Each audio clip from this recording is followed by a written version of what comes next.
This right here is not your average trumpet mouthpiece. It's actually two disparate parts from two different makers. For a long time, I have been averse to the modular mouthpiece game.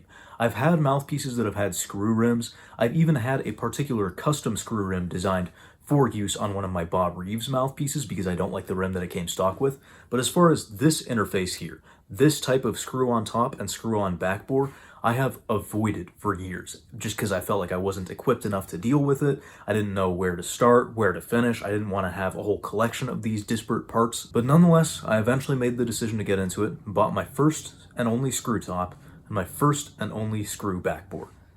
And these two are a pretty awful match for each other. I fancied myself as someone who knows a decent bit about mouthpiece science, but I made a crucial error here that rather than hide and gatekeep for myself, I figure I may as well put on full display for everybody in my audience. With that, welcome back to Let's Talk Trumpet.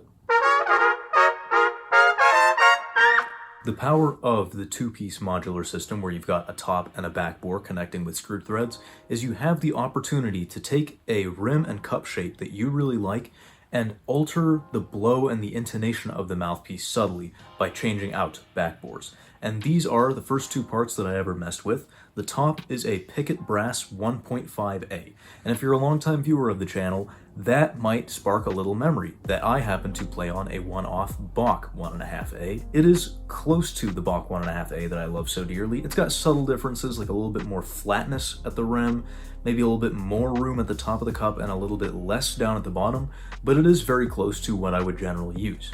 And then my first screw backbore came in the mail shortly after that, and it is designed by Ken Titmus of KT Custom Mouthpiece, and this is his Reverse Taper 1, or RT1 model. The premise of the Reverse Taper line is that ordinarily with a screw backbore, you would have the throat of the mouthpiece up here, which would be the point of greatest constriction along this whole tube, but the way that Ken Titmus does it with the RT series is he actually takes that initial 27 throat and narrows it down even further. In the case of the RT1, it goes down all the way to a size 30, which is really tight, before the backbore starts to flare out and expand.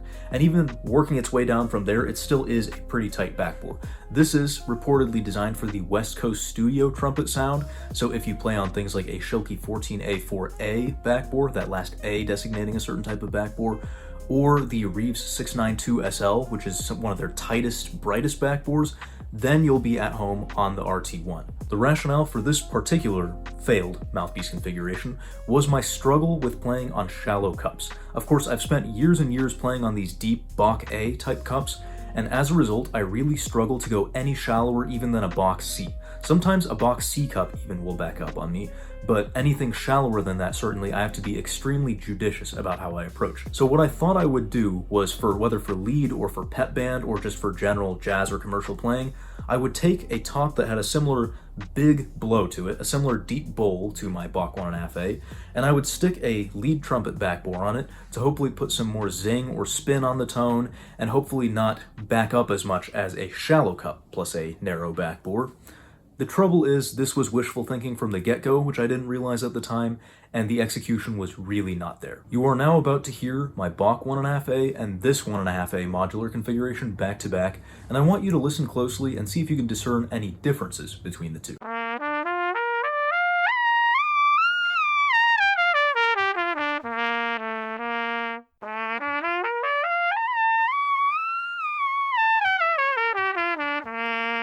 If among others you noted the big difference that the modular configuration is egregiously flat as you ascend into the upper register, ding ding ding, we have a winner. You are correct. It is really, really bad up there. But let's back up and talk about why that is. Typically, a Bach A cup mouthpiece, regardless of what diameter it's on, will be supplied with what is called a 24 backbore. Bach backbores are not numbered in any intuitive size-wise sense. It's just that Bach himself designed a whole bunch of backbores and then picked out ones that he found particularly appropriate for particular cup depths or scenarios. And A cups ended up with the 24 backbore, which is considered a symphonic or Schmidt-style size. It's a little bit open and has a little bit more internal volume than a standard Bach 10 backbore that would be supplied with C or no letter cups. And this is a fairly harmonious combo. It allows the A cups to have a nice, dark, powerful sort of sound. This much I knew from the get-go, but I was still under the mistaken impression that putting a lead backbore on this deeper cup would prop the pitch up and make it zing a little bit more. And one of those things is true. This combo does have a really annoying zing to it, frankly, but the pitch was sagging much more than on the stock A cup 24 backbore combo. So what gives? Backbore design is a little bit counterintuitive. The main trend that we note is that less volume inside the backbore actually causes the pitch to trend flatter as you ascend, as in the harmonics are being compressed. The low register trends sharp, the upper register trends flat, whereas with a very large backbore, the trend is the opposite. The lower harmonics fall maybe a little bit flat, and the upper ones get propped up very heavily. And this is actually my gripe, I realize now, retroactively, with some lead mouthpieces I've tried that have large backbores by nature. That actually pushes the pitch so far up that I am not able to create any compression within my body by way of, compressing the air at the diaphragm area or arching my tongue in a way that speeds the air up in the oral cavity without the upper register being really sharp and really strident. The reality is all of trumpet design is a balance of cylindrical and conical tubing. Cylindrical tubing, where the diameter stays constant throughout, brings the harmonics farther apart from one another, whereas conical tubing, which flares as it progresses, brings the harmonics closer together. It's why the flugelhorn has a usable pedal C that's actually up to pitch, but a high C that might be kind of flat, and it's why the trumpet has an in-tune high C, relatively speaking, but the pedal C is usually unusably flat unless you really bring the pitch up. The one time I've tried a Reeves 692 SL backbore, it was an interesting custom underpart with a C cup on it, and I tried to pair it with a 43.5 rim. And I found really bad results from this combo. I was also flat in the upper register on that as well, and you would think I would have learned my lesson the first time, but I didn't realize what was going on there, and I repeated the same mistake here. The thing with the 692 SL backbore is it has a long cylindrical section of the throat, which you would expect would prop up the pitch, so why was I flat? I suspect it's because the rest of the backbore had to be so conical so as to compensate for it, and as a result, when you combine that C cup with the very long cylindrical and then extremely conical backbore, you end up being really flat in the upper register. And it's a similar thing going on here because not only do we have a long cylindrical section of the throat, but we're actually constraining down further to a size 30, and then wherever that 30 is inside this pipe, I can't tell obviously, it has to really dramatically expand back out to a shape that is similar to that Reeves 692 or Schilke A. And the other problem with the RT1, and I suspect Kenn's other reverse taper designs, is it's actually a little bit longer when attached to a typical screw top than most other mouthpieces in the industry. Dave Monette would argue that even this Bach mouthpiece is way too long for the purpose it's supposed to serve, but this combo is even longer. And I suspect Ken did this because when you pair this backbore with a properly shallow lead top, yeah, your pitch is going to lie a little bit higher than you would like it to, and you'd have to pull out your tuning slide farther than usual, which can induce slotting issues in your playing. And so in order to be able to push your tuning slide a little bit further in and avoid dealing with as much of that as possible, he actually lengthened the shank or the backbore section of the mouthpiece. And that really does pose even more of a problem when you pair it with a deep cup, because this is going to even further lower the pitch in the upper register. The trouble here is I understood this science a lot better than this science, and while I knew what I was trying to counteract here, I ended up selecting two parts that both contribute to pitch flattening above the staff, that is to say a deep cup, which I was aware of, and a thinner, narrower, tighter backbore, which I was certainly not aware of, and the result, no matter which instrument I stick this combination into, is painfully obvious. It is fine in the middle register, but then as soon as you start going above the staff, it is painfully flat.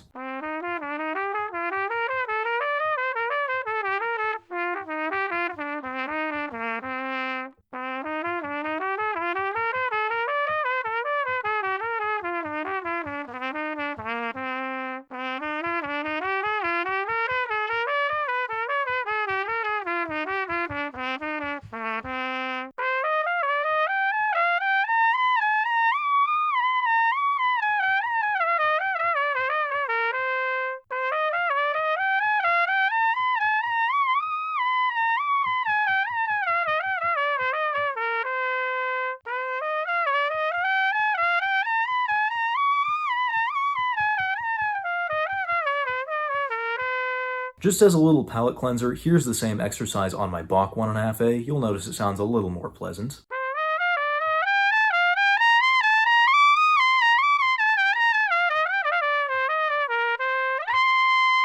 And the reality is my 1.5A should not be a screamer mouthpiece, but by comparison to this combination that I erroneously stuck together, it does a much better job. Now, I'll make the small but necessary concession to myself that I didn't necessarily anticipate this being my lead mouthpiece. I did and still do use far shallower stuff if I'm doing any serious lead playing.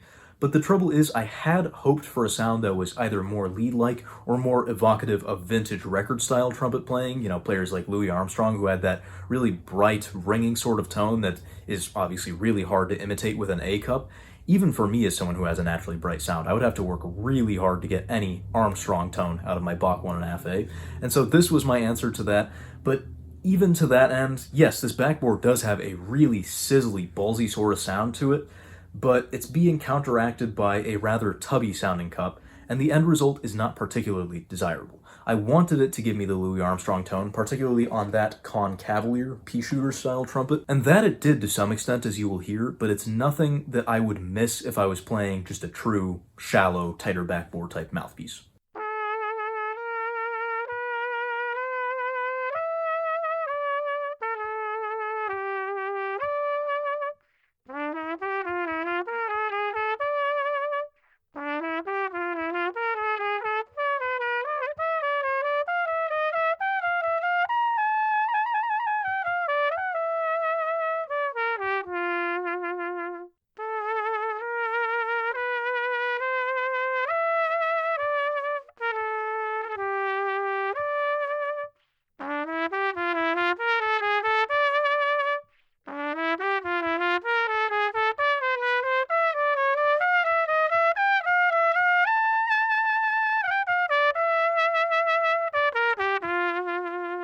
That second mouthpiece that I tested, a Bach 3F, I think either it came out of the factory just plain wrong, or somebody customized it to be more of a 3D depth and then replayed it over their custom work.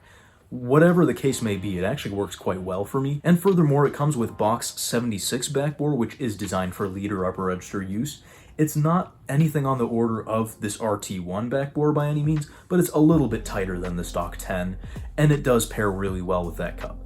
While I wasn't getting quite the same amount of jankiness or ruggedness from the tone on that mouthpiece, and I do have to be a lot more careful about not bottoming out on that shallow cup versus this deep one, it definitely is more manageable, and I can focus more on my sound and making music than I could with this combination, which anytime I went above the staff, I'd be wondering, am I going to chip that note up? Am I going to fall off of it? Am I just not going to find the slot at all? It really is a tough game to play. I hope you can take something away from my failures here and not try to pair parts like this together, as it really is just a fruitless endeavor. The sad part is I can't really even do an objective review of the RT1, because this is a top that, rather than bringing out its best qualities, brings out its worst qualities. And so any playing demo I can provide involving this RT1 is just not going to be good at the moment. There may come a time in the future where I am more interested in these types of things, once I have tops that complement them better, but to be honest, I really wasn't looking to get too deep into the modular game. It really is expensive. It gets very expensive very quick, and I didn't want to go try out a whole bunch of different tops and waste all that money and time. So for the time being, there are many people in this world who could make better use of the RT1 than me, and so I ended up putting it up on Facebook Marketplace and eBay, and it sold pretty quickly because these are highly sought after backbores, and they really do work if you know how to use them.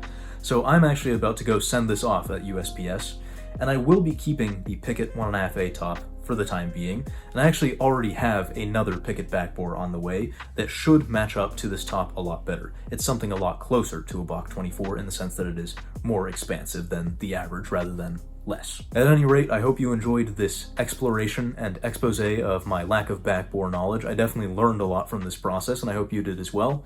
Until next time, I really appreciate you tuning in, and we'll see you on the flip side. Thanks for watching, everybody. If you want to support the creation of bigger and better content on the Samuel Plays Brass channel, have your name featured right here, and a whole host of other perks and benefits, then please consider pledging your support at patreon.com/SamuelPlaysBrass. For now, you can find more videos in the end screen cards to my left.